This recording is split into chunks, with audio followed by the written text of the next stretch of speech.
The first one that I helped, they were doing about $400,000 a month, and within 6 months we had broke their supply chain 2-3 times, and they were at $2.7 million a month. Everybody talks about, oh, I need more traffic, I need more traffic. You don't really have a traffic problem, you have a conversion problem. E-commerce converts around 2%.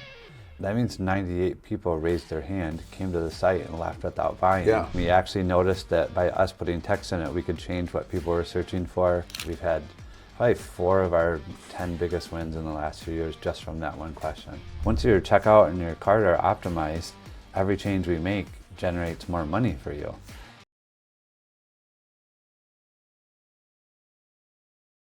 Before we get into print on demand, you've been doing print on demand for a long time. Tell me a little bit about your background in it. Yeah, so I had a funny start to it because I actually had a commercial concrete business for 23 years. And I was on the road about 200 days a year, and I thought, like, there's got to be a better way. Yeah. And I went to a Tony Robbins event, and he was selling a program called Money Masters, which was a monthly program that he sent out, had a DVD and a booklet talking about people making money online. And I thought, wow, I've never thought about making money online. I've used my computer to send out blueprints and proposals and things like that for the concrete business, but never how to generate revenue that way. And so I started looking into that and thought I could do that from anywhere and wouldn't have to be on the road. So my first foray into that was I tried SEO for a little bit and didn't really enjoy it. And the second thing that I found was print-on-demand t-shirts. And there was a site called Teespring. And essentially what you would do is you come up with a design, you put it on a shirt, they created this marketplace, and then you would run ads to it. And the amount of shirts that you sold would determine the price that you would pay. So the more you'd sell, the lower it'd go, and the more you could spend on ads. And yeah, that ended up being very successful for me right away. I had a couple of shirts that went kind of viral based off of name campaigns. And so I created a little group of guys. There was like 6 of us, and we kind of shared ideas. I just figured a rising tide raises all ships. And so whatever was working for me, I would share with them, and they did the same. And in the first 3.5 years, we sold about $15 million worth of t-shirts. And yeah, that was my start, and I sold the concrete business and never looked back. That's awesome. And so fast forward, now you're running Build, Grow, Scale, and you're working with companies and helping them grow. Tell me a little bit about like the types of companies you all work with. Yeah, so we're very data and analytic focused. So the product isn't nearly as important as having clean data and understanding how to read it. And interesting. Yeah, I would say there's almost before AI and there's since AI, because our business is so data driven. What we did before AI was all manual, but we got very good at looking at the data and figuring out how to reverse engineer the user experience so that the store would make more sales. I always thought everybody talks about, oh, I need more traffic, my ads. And I looked at the numbers, and e-commerce converts around 2%. And I'm like, that means 98 people raised their hand, came to the site, and left without buying. Yeah. You're talking about getting more traffic. I want 2 more or 3 more of those 98 that left, and I doubled your business without changing your ad spend. And so that's always kind of been my theory of you don't really have a traffic problem, you have a conversion problem. Yeah. And if you fix that, then you can scale. And I think some of the numbers we'll talk about will share that. And then I'll jump back to since AI. Now AI can read the data and read so much more data and analyze it for and us. not miss anything. Yeah, the numbers that we're getting now are, I think, are going to be a lot superior to what we've done in the past, just from the simple fact of now once you learn how to train that model on it and get the data that you're looking for, a lot new holes are showing up. Yeah, and it's all about plugging those leaks, isn't it? Yeah. So let's talk about the two. You have 2 different print-on-demand companies. You help them grow massively. Tell me about the 2 different brands. Yeah. So the first one I started. Well, let me jump back a minute. I had my own Shopify site. I thought I knew what I was doing, and it was making a bunch of sales. So I went from the T-shirts into the kitchen products, and was selling a ton of kitchen products. And all these marketers at this point were saying, "Oh, you need to add this upsell. You need to do this and put this app on and do that." So I did all of those things, thinking, "Oh yeah, we're going to make more money," and my sales steadily decreased. Oh, wow. And I was like, "Uh-oh, this is bad," because we have about $250,000 worth of product in the back warehouse and some more on the ship on the way over. And I need to figure this out. So I hired a guy to teach me Google Analytics. And I did 6 calls each week. And by the end of those 6 weeks, I had turned the store back around and was scaling it. So it was literally, we could look at the data, see what was happening, where people were falling off, and we really reverse engineered that and brought it back to life. So what I did is I reached out to a couple of my friends that I sold T-shirts with and said, because they had Shopify sites at this point, and they were running print on demand. And I said, I think I can make a difference for you. I would love to play around with it, and I want to make sure that I didn't just get struck by lightning, but this is reproducible. Yeah. And so if it doesn't work, you don't have to pay me, but if it works, then we can work out some sort of arrangement. And the first one that I helped, they were doing about $400,000 a month, and they were like, "We're doing pretty good." Yeah, I mean, that's good. Yeah. And they're like, "I'm not sure you can really help, but let's try."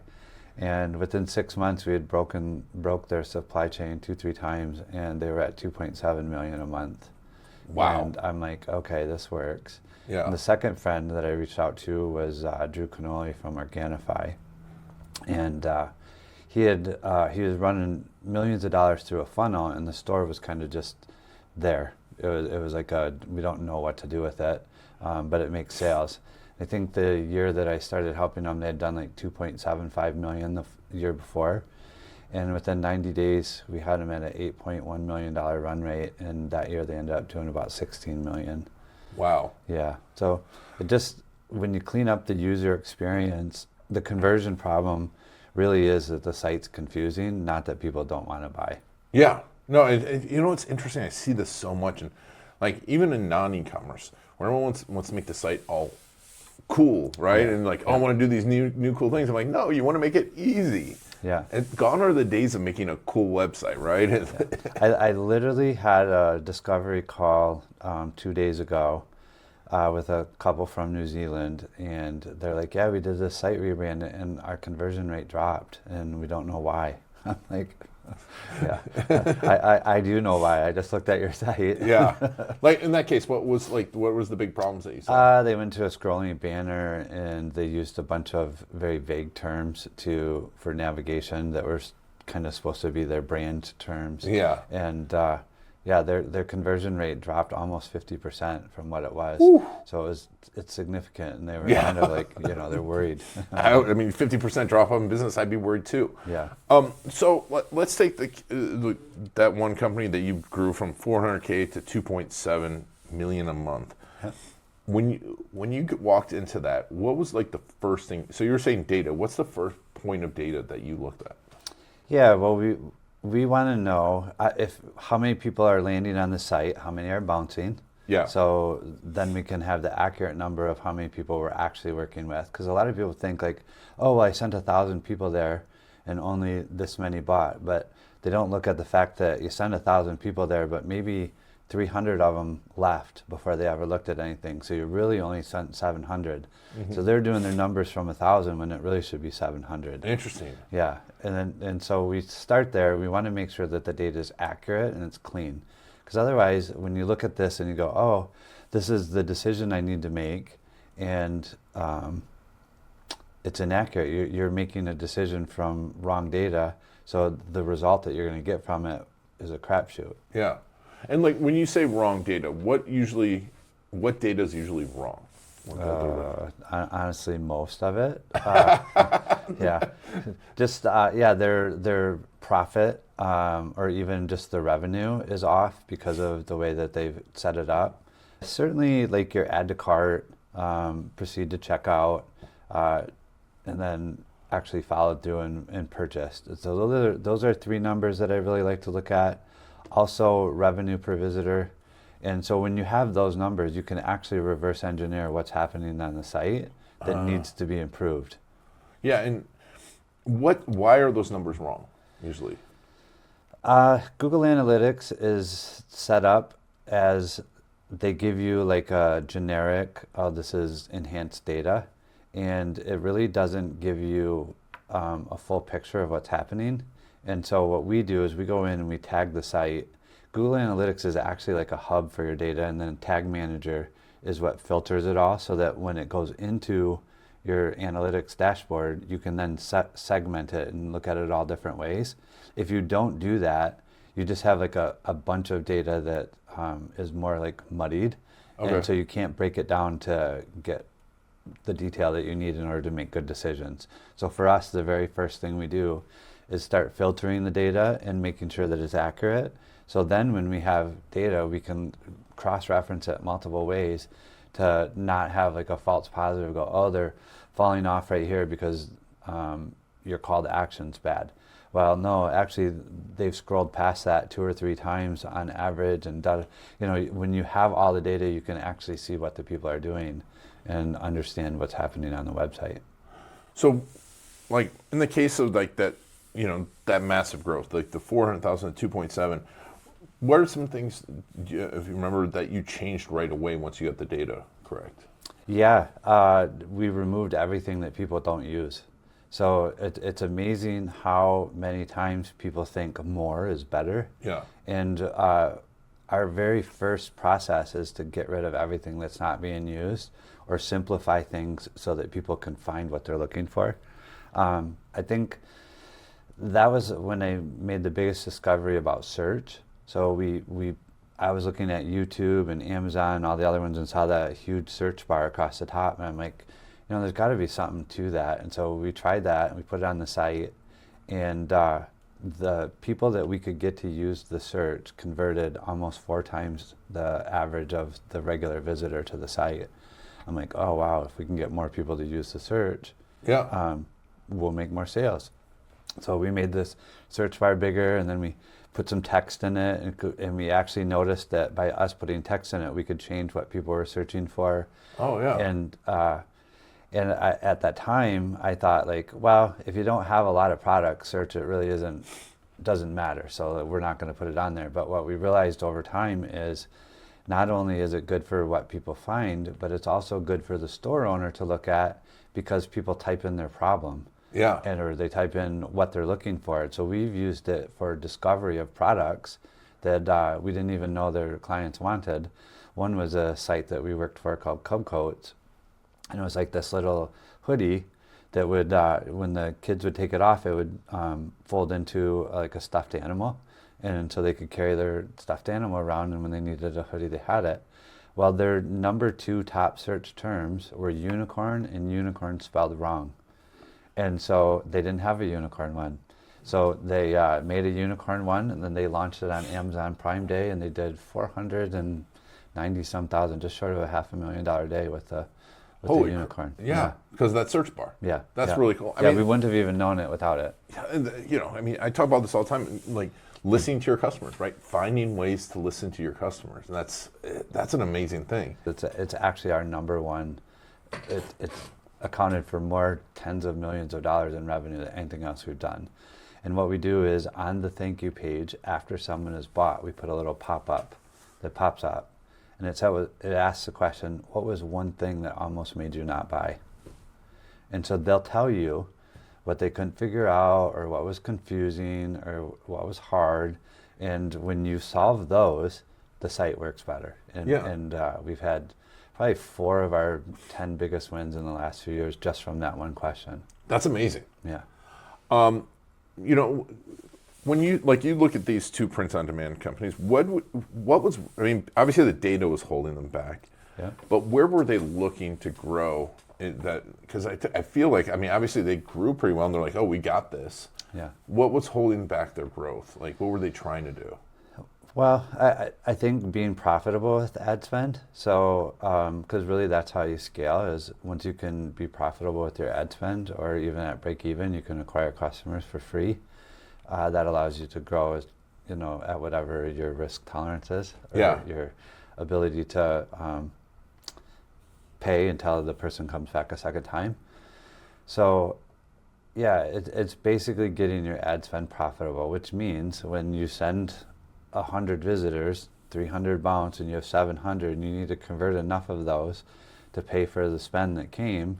If I can get 2 more people out of that 700 to buy, now all of a sudden you're getting 4 or 5 sales per 700, where your competitors are still getting the 2 per 700, and you can infinitely scale faster. And that's actually why we broke the supply chain. So paid media is just like a faucet. You can turn it on, turn it off. Yeah. And it allows you to scale as fast as you want to if you get the metrics right. So but most people just try and turn it up. Yeah, they're trying to do it with ads instead of fix the experience. Actually, our best referral partners are media companies, because most people are blaming the ads, and when they come to us, they're like, "Yeah, our agency, we're just not getting enough sales." I'm like, "Are you getting traffic to the site?" And they're like, "Yep." And I'm like, "Okay, then the ads are actually working." Yeah. What's not working is the website. Yeah. So if they get the people to go, "Yeah, I'm interested," and they come, but then they don't buy, that's not the ad's fault. And I think you said something really important, because and we talk about conversion optimization. We said CRO, conversion rate optimization, but you said the experience. Yeah. And everything you've talked about is about thinking about the human being on the other side, isn't it? Yeah. Yep. It's certainly, that's why I say we're product agnostic. Yeah. The one common denominator is it's a person on the other side, and how they're interacting with the site is actually what matters to us. And I mean, you guys have grown a lot. It's amazing, because print on demand, I mean, it's a low risk business, isn't it? Start. Yeah. When you say you broke the supply chain, it's like they just start doing too many sales. How did that happen? Yeah. So if they can, they were doing embroidered hats and print on demand shirts, and so if the company that you're buying your stuff from has 7 or 9 hats that they can embroider, and they start running 24/7, and you're selling 1,000 hats a day, they're not going to keep up. Yeah. And that's actually what happened. So they had to, several times we had oversold what they could produce, and it created some customer service issues. So yeah, it's funny. We've broke enough things and just messed up enough times that we now we plan for it, and we know where it's going to happen, and so we can mitigate that happening. And how do you do that? Be very honest with the store owner, and let them know that these are potential things, and that they need to put things in place in order to take care of that. It's almost become like unconscious competence, just because we deal with people that are doing a lot of volume, and they want to do more volume, which is, to me, is exciting. It feels like if I help them win, it feels like a win. And helping someone grow from $400K a month to $2.7 million a month it's life changing. Yeah, it's life changing. Yeah. And especially if you have margins. Yeah, right. And you're which taking home. Yeah, which you're taking home. And so, what if someone's has this, print on demand company, and they want to grow that much?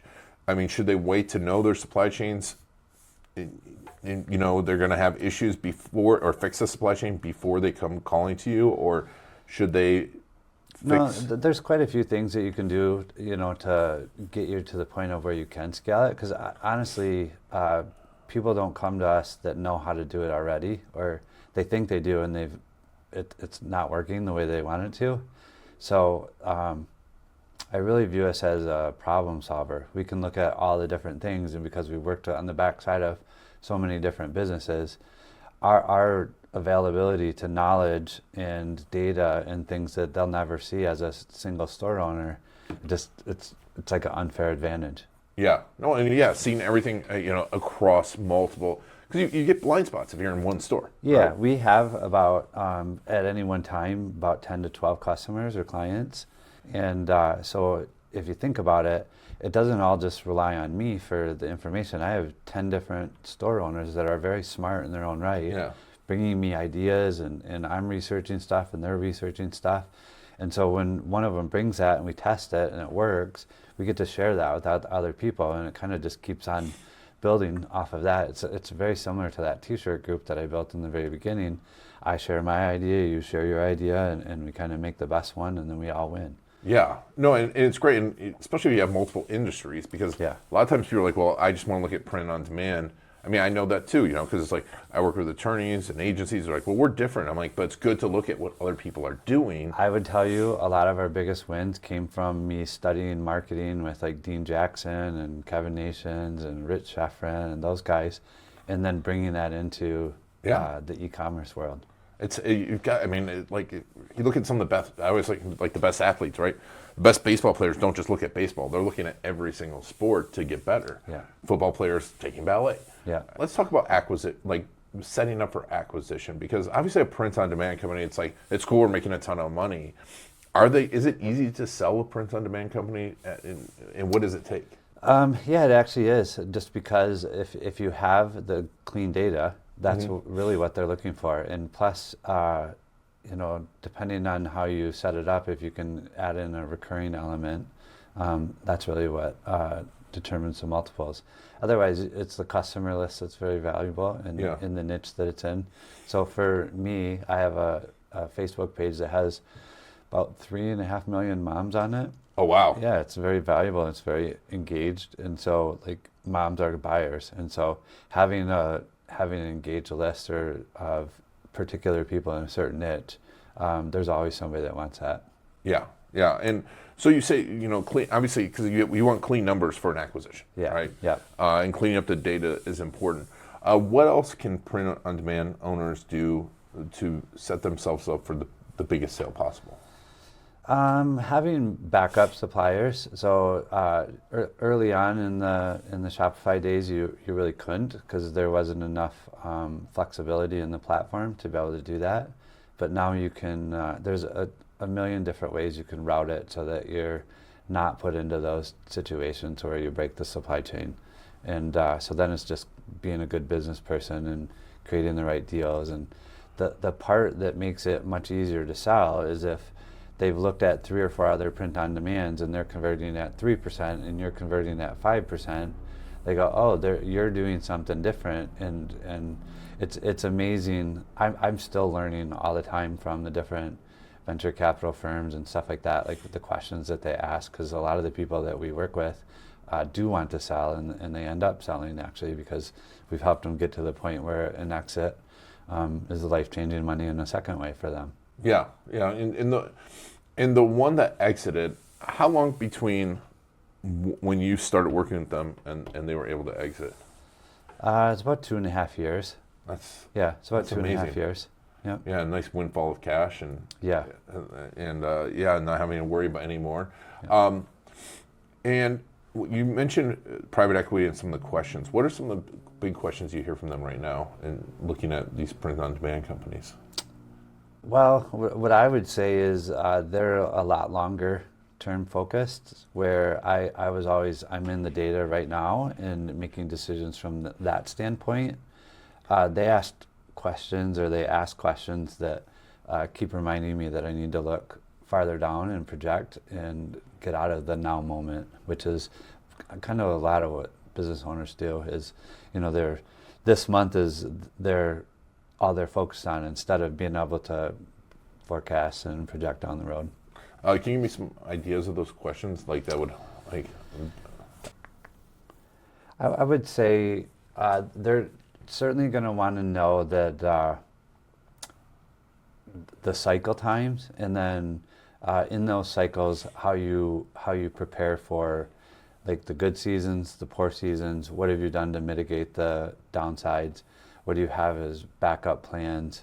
Are you completely reliant on one traffic channel? That's the other stuff, because most of the time, I've always taught, because I see a lot of business owners focus on, they go, oh, I need traffic, and so they buy Facebook, and they buy Google, and they do TikTok, and they do, something else, and they literally are not good at any of them, and so they're struggling, and they're losing money on 3 or 4 of them, and I'm like, figure out one and get it really good and then start adding the other ones. So I've always been, like I said, and this is something I'm learning through these different acquisitions, is you can't be singular focused. That's a very dangerous place to be in. And so when you're only good at one, in order for them to actually want to, entertain the purchase process, you really need to have more than one. And so what I would say is get really good at one, make sure that you get a second one and a third one. The other thing that I noticed is, and I thought that it would be more beneficial to the private equity, is that if they did everything, if the store owner did everything in-house, they had a really efficient team that did it all in-house. And it's not true.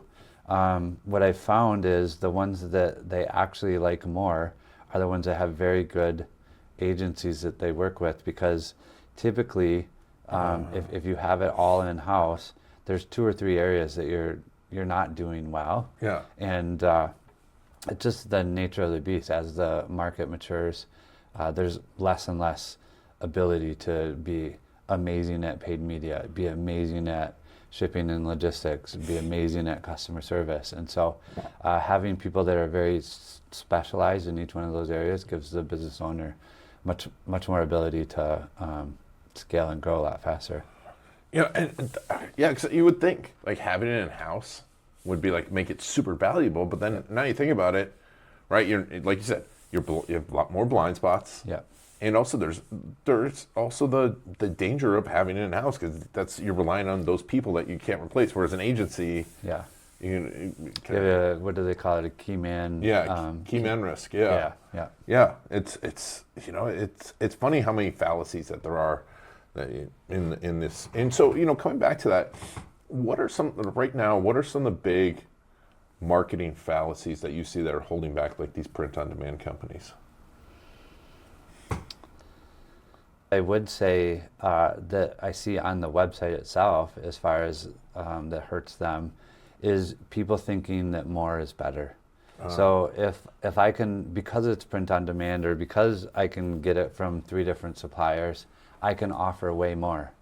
And what happens is it creates this paradox of choice for people on the website, and we see that the more things that you offer, the lower the conversion rate is. Yeah. So it's better to find the 80-20, or the 20% that does the 80% of sales, and have those as your main products, and maybe 1 or 2 others. But the general rule is we always get better conversions by removing things and by giving less options. So it's like a good, better, best, instead of, hey, here's these 12 colors that we can offer because that's what our supplier will give us. Yeah. No, I mean, Malcolm Gladwell talked about it, like in his book, and the studies of like the 27 jams versus 3 jams. Yeah, it's a paradox of choice. Like they go, oh, I like that pink one, and oh, I like that purple one. I don't know which one to get. I'll just come back later. Yeah. And now you've lost them. You got to pay to get them back again. And it's also interesting too. Now you think about this, is like when you go shopping, like in Miami, it's like if you walk in a store that has a bunch of stuff, you're like, oh, this stuff's cheap. But if you walk in a store that has like 6 things on the wall, you're like, oh man, this stuff's gonna be expensive, right? And you're prepared for it. Yeah. You're like, oh, I will pay extra because they only have 6 things. I'm sure it's the best thing ever. Yeah. It's super interesting.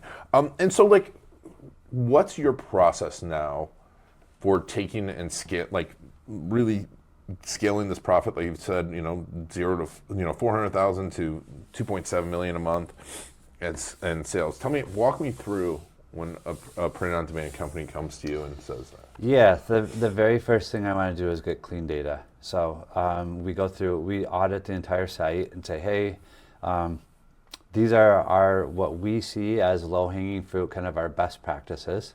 We would like to implement those while we're collecting data, and we can see if it makes a change up or down. But we want the data to be accurate, and so then when we make a change, we know if it actually helped or didn't help.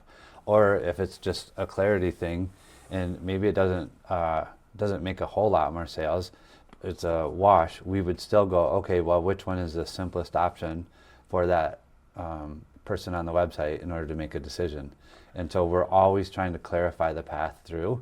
And essentially, like I told you earlier, we'll use those metrics. We'll use revenue per visitor, then we'll use add to cart, proceed to checkout, and purchase. And whichever one of those metrics is kind of below the average, we'll attack that area first.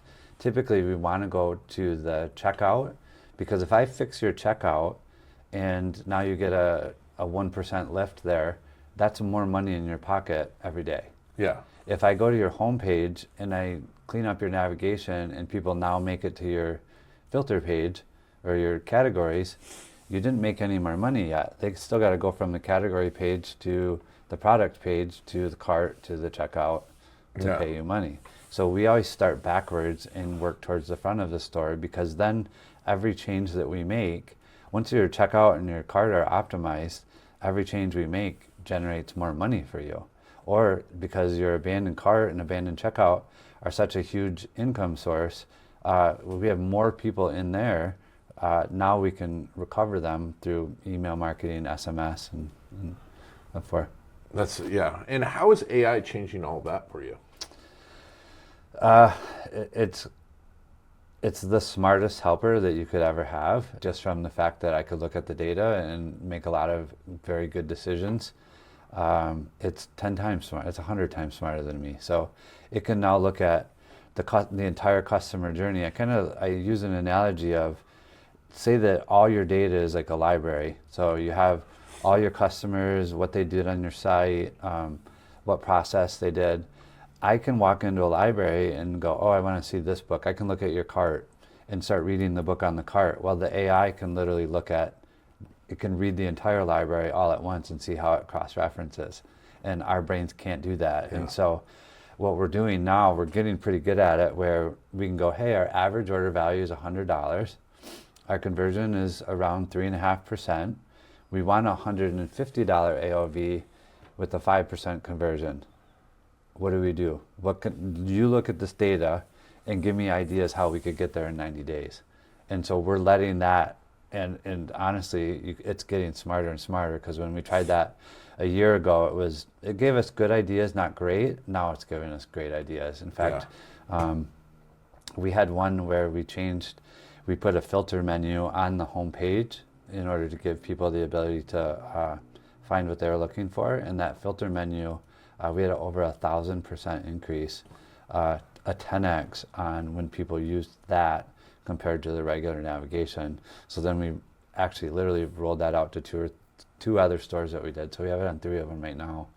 And it worked the same on all of them? Yeah, the results are much, much better. That's amazing. That's so cool. And we would never done it without AI, never done it. It's an amazing tool, but it's it's a tool. Yeah. You can't just let it go run and optimize your site. Yeah, you got to give it context. Yeah. So it has all the content. You give it context, and it will figure it out. And what we found too is a lot of times we were trying to tell it what we wanted it to do instead of tell it what the end goal was that we were looking for. And when we switched to telling it the end goal that we were looking for, it gave us multiple paths to do that instead of trying to follow the one that we thought we needed. Love that.